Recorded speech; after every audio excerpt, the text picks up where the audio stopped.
సత్యాన్ని పలికిన విష్ణువుని చూచి ఈశ్వరుడు, ఓ వత్స, నీకు ఈశ్వరత్వాన్ని కోరిన వాడివై ఉండి కూడా సత్యాన్ని పలికావు. ఆ కారణంగా నీ ఎడల చాలా ప్రసన్నుడినయ్యాను. భూలోకంలో నాతో సమానంగా నీకు కూడా పూజ సత్కారాలు లభిస్తాయి.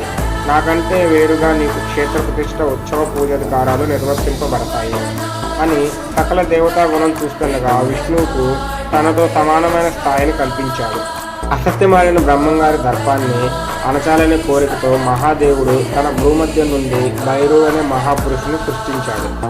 ఆ అద్భుత పురుషుడు రణస్థలం ముందు నిలిచి శివునికి నమస్కరించి, ప్రభు, నేనెవడనని అనామకుడిగా ఉండిపోకుండా నాకు నామకరణం సంస్కరణ చేసి ఆయస్సు, వర్చస్సు, వ్యవహార సిద్ధిని కల్పించండి.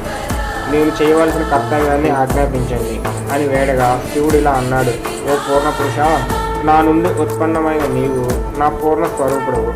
బా అంటే భరణం,